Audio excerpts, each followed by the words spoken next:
তহচিল কোৰাণ চতিয়ান মাদ্ৰাছাৰ উদ্যোগত আৰু দনিজুৰীয়া তবলিগ জামাত হালকাৰ সৌজন্যত চাওক সমাজত এতিয়া দিনে দিনে বৃদ্ধি পাইছে অসামাজিক কাৰ্যকলাপ কাম তথা এনে কাৰ্যকলাপ দিনে দিনে বৃদ্ধি পাইছে। ইয়াৰ লগতে আজি আমি চতিয়ান যিটো নেকি চতিয়ান তহচিল কোৰাণ যিটো নেকি মাদ্ৰাছাৰ উদ্যোগত আৰু দলনিজুৰীয়া হালকা তবলিগ জামাত যৌথ উদ্যোগত অৰ্থাৎ চতিয়ান অঞ্চলৰ সচেতন ৰাইজৰ সহযোগত আজি আমি এক সজাগতামূলক এক ৰেলী অনুষ্ঠিত কৰিছোঁ। ইয়াত ৰাইজে সকলোকে ওলাই আহিছে স্বতঃস্ফূৰ্তভাৱে আৰু সকলোকে সহযোগ কৰিছে। আৰু এটা কথা ক'ব লাগিব, যেতিয়ালৈকে ৰাইজ জনসাধাৰণ সচেতন নহ'ব, আৰু এটা কথা আছে কোৰাণৰ মাজতো পঢ়াছে ইকৰা মানে পঢ়া, যেতিয়ালৈকে আমাৰ ভিতৰত শিক্ষা নাহিব, শিক্ষাৰ কথা যেতিয়া নেকি সমাজ জাগ্ৰত নহ'ব, শিক্ষাৰ প্ৰতি যেতিয়া মানুহ আগ্ৰহ হ'ব, শিক্ষা যেতিয়া হ'ব তেতিয়া লাহে লাহে কি কৰিব আৰু জনসাধাৰণৰ ড্ৰাগছ নিৰ্মূলৰ ক্ষেত্ৰত ৰাইজে সজাগ হ'ব লাগিব, সচেতন হ'ব লাগিব। জনসাধাৰণৰ প্ৰত্যেকজন যিসকল ফেমিলিক ড্ৰাগছ সেৱনকাৰী আছে, ড্ৰাগছ পেডলাৰসকল আছে, সেইসকলে আৰক্ষী প্ৰশাসনক সহযোগ কৰিব লাগিব। আমি বিভিন্ন সময়ত দেখা পাওঁ যে আৰক্ষী প্ৰশাসন কঠোৰ হ'লেই নহ'ব, জনসাধাৰণ কঠোৰ হ'ব লাগিব, সচেতন ৰাইজ কঠোৰ হ'ব লাগিব। যিসকলৰ ফেমিলিত পৰিয়ালত আমাৰ ড্ৰাগছ সেৱন কৰি আছে, ড্ৰাগছ পেডলাৰ আছে, সেইসকলে আহি আৰক্ষীসকলক সহযোগ কৰিব লাগিব। আৰু আমি স্বতঃস্ফূৰ্তভাৱে ছবি ওলাই মাৰবন্দী থিয় হ'ব লাগিব। যেনেকৈ শিক্ষা হৈছে আমাৰ মূল উদ্দেশ্য, ঠিক তেনেদৰে সমাজৰ পৰা অন্ধবিশ্বাস কুসংস্কৃতি কেনেদৰে আমি বন্ধ কৰিব লাগিব, এইটো আমাৰ মূল লক্ষ্যত উপনীত হ'ব লাগিব। আৰু ইয়াৰ লগতে আমি আৰক্ষী প্ৰশাসনক আমি বাৰ বাৰ অনুৰোধ জনাই আছোঁ, এতিয়াও আজিও কওঁ যে আৰক্ষী প্ৰশাসন কঠোৰ হ'ব লাগিব, সচেতন ৰাইজে সহযোগ কৰিব লাগিব। ৰাইজ ওলাই আহিছে, এতিয়া আৰক্ষী প্ৰশাসনে কঠোৰ যদি হয় আমি লাহে লাহে এদিনাখন কি কৰিব পাৰিম, ড্ৰাগছ নিৰ্মূল কৰিম। আজি আমাৰ চতিয়ান অঞ্চলৰ বুলি ক'লে এটা সময়ত মানুহৰ মনত ভুল বাৰ্তা আহিছে যে চতিয়ান সমাজত অসামাজিক কাম বৃদ্ধি পায় দিনে দিনে, নহয়। আজি চতিয়ান অঞ্চলৰ সচেতন ব্যক্তিসকল ওলাই আহিছে, গতিকে মাদ্ৰাছাৰ ছাত্ৰ ছাত্ৰীসকল ওলাই আহিছে, আলিম উলামাসকল ওলাই আহিছে, দল সংগঠনৰ মানুহসকল ওলাই আহিছে। আমি ড্ৰাগছ নিৰ্মূল কৰাৰ ক্ষেত্ৰত আমি কঠোৰ হ'ব লাগিব আৰু আৰক্ষী প্ৰশাসনে আমাক সহযোগ কৰিব লাগিব।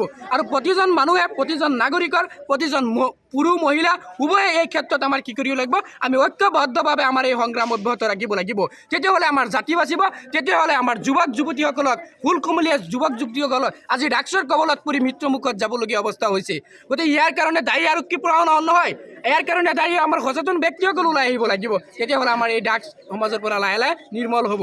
আৰু এটা কথা ক'ব লাগিব, দেখা গৈছে যে আমাৰ কিছু ক্ষেত্ৰত শিশু শ্ৰমিক আমাৰ দেখা গৈছে যে বিভিন্ন দোকান পোহাৰে বজাৰে আমি শিশু শ্ৰমিক দেখা পাওঁ। গতিকে যিসমূহ ব্যক্তিসকল আছে, দেখা পালে আমাৰ নগাঁও জিলাৰ শ্ৰম আয়ুক্ত মহোদয়ক আমাৰ হেল্পলাইনৰ নাম্বাৰ আছে, শিশু সুৰক্ষা বিষয়াসকল আছে, তেখেতসকলক যদি আমি অৱগত কৰি নিশ্চয় লাহে লাহে আমাৰ কি হ'ব, সমাজৰ পৰা যিবিলাক শিশু শ্ৰমিক ব্যৱহাৰ হৈছে এইসমূহটো নিৰ্মল হৈ পৰিব।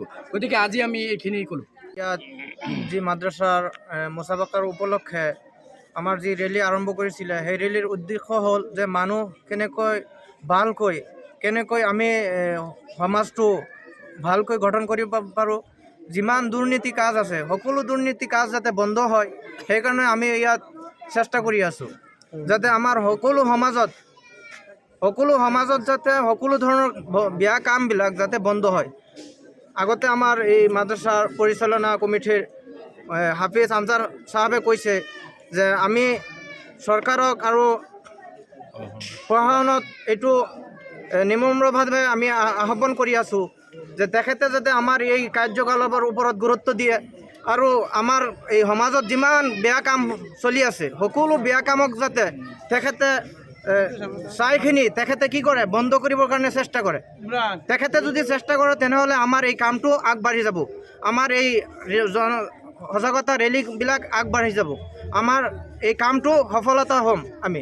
সেইকাৰণে আমি সকলো আমাৰ এই পৰিচালনা কমিটিৰ পৰা, আমি মাদ্ৰাছাৰ ছাত্ৰৰ ফালৰ পৰা, আমাৰ শিক্ষকসকলৰ ফালৰ পৰা আমি চৰকাৰক আৰু প্ৰশাসনক এইটোৱে আহ্বান কৰি আছোঁ, তেখেতে যাতে আমাৰ এই সজাগতা ৰেলী য'ত হয় তেখেতে যাতে এই সজাগতা ৰেলীৰ ওপৰত গুৰুত্ব দিয়ে।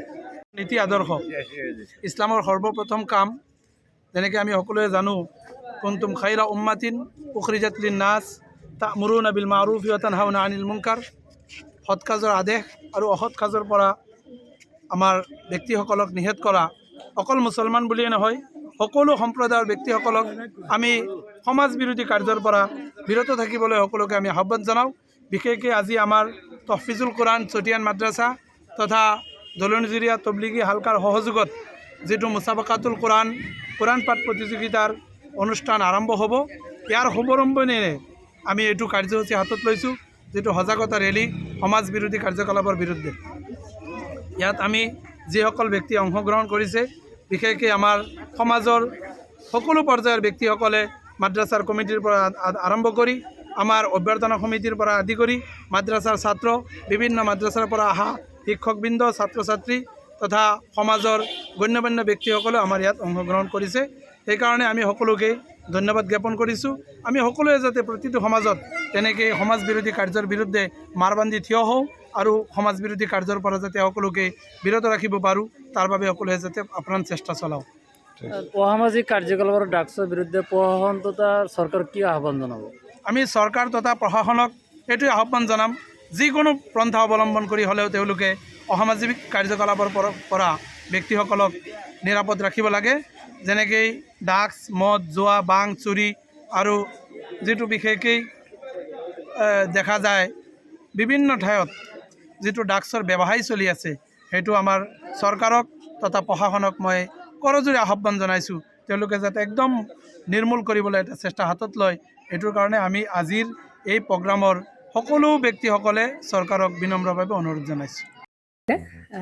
জুবিন গাৰ্গৰ গীতসমূহৰ ওপৰত আধাৰিত গানে কি আনে নামৰ এটা সুন্দৰ অনুষ্ঠান আপোনালোকৰ ওচৰলৈ আহি আছে অতি শীঘ্ৰে।